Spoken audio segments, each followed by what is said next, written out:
Hello everyone, this is Ninja Girl Sakura Wen here, back with another Legend of Korra review, and here we go. It's finally here, the series finale, two-part finale. I'm not going to spoil too much, being it just came out and I want you guys to go watch it and discover everything that happens for yourself. I will talk about a few things that happen though. Alright, episode 12, Day of the Colossus. Basically, everyone is just trying to figure out a way to stop Kuvira's giant machine. And, they know that they can't actually cut through it, being it's made out of platinum. But Asami's father, Hiroshi, actually comes in and says, well, I can modify your hummingbird suits to, actually have plasma saws that will cut through the platinum. So yeah, that's basically what Asami and Hiroshi are doing. Meanwhile, Team Avatar is out in the streets doing their best to stall Kuvira while Asami and her father work on the machine to get them up and running. Meanwhile, Varric and Julie, Varric keeps trying to say something to her, but they get interrupted and have to help in this fight. So he doesn't actually get a chance to say what he needs to quite yet. But yeah, just Day of the Colossus had some amazing fighting, some amazing moments. And we see some awesome fighting from Korra, of course. And even Kuvira had some good moves. I'll give her credit. And we did have one death, but it wasn't from Team Avatar. I'll leave you guys to guess who didn't make it. But anyway, yeah. It was just an amazing fight. It really was. And it was really awesome to see. Just everyone fighting and some intense moments, really intense. But yeah. Now for the very last episode of the entire series, The Last Stand. So everyone's in the machine because they managed to get in, and they're doing everything they can to tear it down and cut the power. And it was pretty, once again, very, very intense. And outside, everyone's still trying to hold Kuvira off. Bolin, Lin, and sue-yin all actually, to try and stall Kuvira some more, they actually earthbend an entire building. Oh yeah, and I almost forgot, even Prince Wu had a shining moment. He actually, everyone who was waiting to leave Republic City, they were waiting for the train, but because of Kuvira, the train tracks are completely destroyed and they can't leave.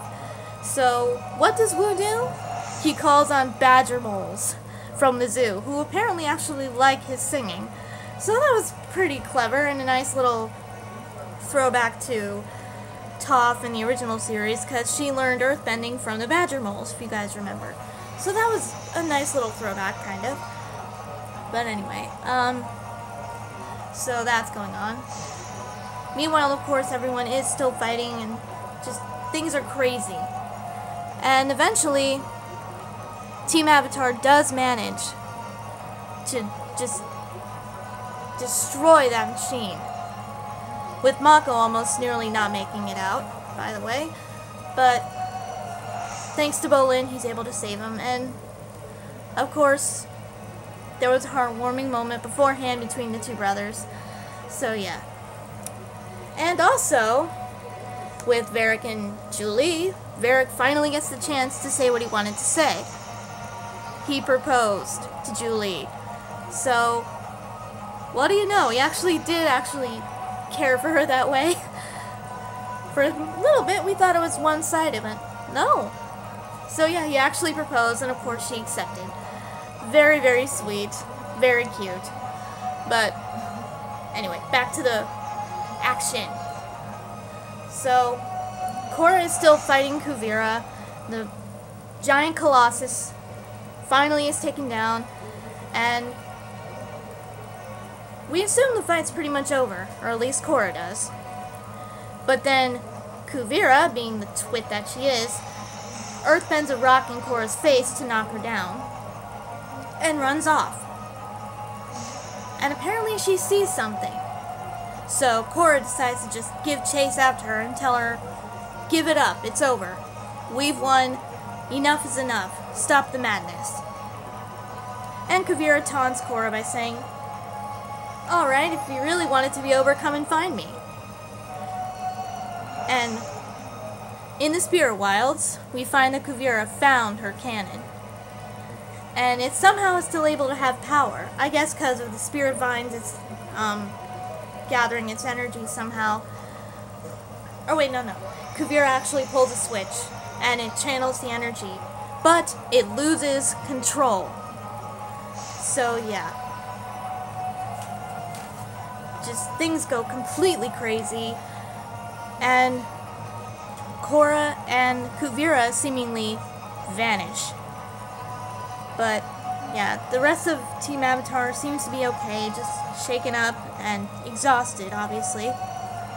We then see that a spirit portal has opened up in Republic City due to that blast, which is pretty wow. Who expected that? And what really happened to Korra and Kuvira is they got to the spirit world. So Korra tries to talk to Kuvira. Kuvira at first just doesn't want to listen to her. Just says that you don't understand how I feel about being an orphan and all that nonsense, and how the Avatar is so widely loved, but she was gone and she had to do something to help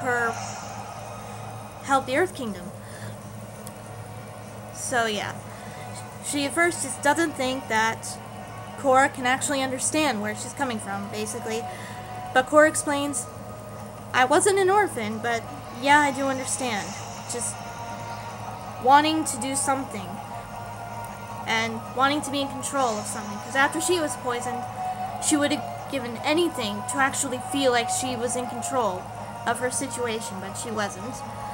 So yeah, from that aspect, she's able to actually connect with Kuvira and help her understand that what she was doing was not right. Which Kuvira was starting to realize anyway. But yeah, after some kind words from Korra, they return to Republic City in the real world, and Kuvira willingly gives herself up, and even apologizes to Sue-yin for what she did to her family. By the way, Baatar also apologized to Sue-yin and helped them figure out the best way to destroy the Colossus, by the way. So yeah, Baatar is back with his family where he belongs. But yeah, Kuvira is then taken to jail and is willing to accept whatever punishment she is dealt. So yeah. And then we get to see Julian and Barracks' wedding, which was really nice. Everyone was extremely happy for them, and they were saying their vows. Apparently Bolin is able to wed them, basically. How, I don't know, but whatever. And they have their kiss and everything. And by the way, Korra is in a really nice new outfit. She looks fantastic in it. I like the design of it. But anyway, yeah. Everyone's pretty happy and just enjoying the wedding reception. And we even see Tano again from Book 1. He's playing the trumpet in a band for the reception, apparently. Why, I don't know, but anyway. Korra is then just outside talking with Wu and Mako. And Wu actually decides that it's time for a change in the Earth Kingdom. He's actually not going to be king. He's actually going to change things to where it's a democracy the way Republic City is, so that every Earth Kingdom state is able to elect its own leader, which is actually a pretty smart move. And he apparently has finally given up on trying to win Korra over. And once he leaves, Korra and Mako get to talk. And she thanks him for what he did and checks on his arm because it was injured during the fight. And he says he's alright, and he says that no matter what, he'll always follow her into battle and help her out and be there for her. And Korra just gets a really sweet smile. And at the very end, we see Korra and Asami talking. Korra wasn't ready to go back into the party yet. Oh wait, no. She actually talks with Tenzin before that. Excuse me. And he says some, once again, really nice words to Korra and tells her that she's actually changed the world more in the short time that she's actually been an active avatar than most avatars have done in their lives. And that's true. She opened up the spirit portals, she helped spirits and humans live in the same world together. She did a lot when you think about it. And he's just very sweet to her, and in his own way just says that he's very proud of her, and Korra is of course really grateful for that, and she really has done a lot. She has. Then that's when Asami and her get a chance to talk alone, because Korra was not ready to go back into the reception, and they just have a nice little chat, and Asami is just glad that Korra made it out okay, and glad that things are back to normal. And her and Korra decide that they should just go on a vacation after everything that's happened. And Asami apparently wants to see the spirit world. So, with the new spirit portal in Republic City, she and Korra go, and that's where the series ends. So, pretty darn good finale overall. I'm gonna be honest though, I thought the last scene of it was a bit... It was sort of disappointing. It was weird, kind of. Just the ending scene. The rest of it's fantastic. I didn't expect it to end with Asami and Korra going into the spirit world holding hands. That was a bit weird, but they're best friends, so I guess it's not too big of a deal. Still, I thought it would end on a different note for the actual final scene of the series. Still, it was awesome. Just so much action, so much happened. It was awesome. Truly awesome. And I'm gonna miss the series so much, but I'm glad that it exists, and it was amazing while it was around. I loved every moment.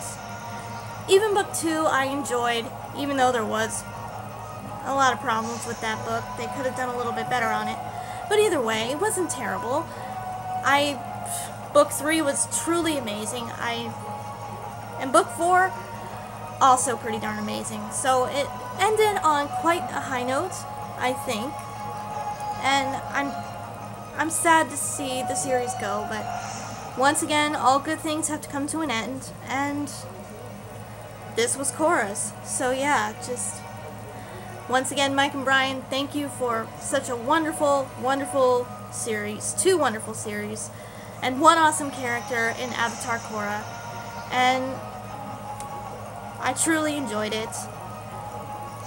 And now I can officially be done with Nickelodeon for good, because I can delete their stupid little app, which I advise all the rest of you to do, because I don't want Nickelodeon getting any more anything from me. I'm so done with their channel because of what they did to Korra. But anyway, a great series finale, great series overall. I love it. And yeah, that's my thoughts on the series finale. But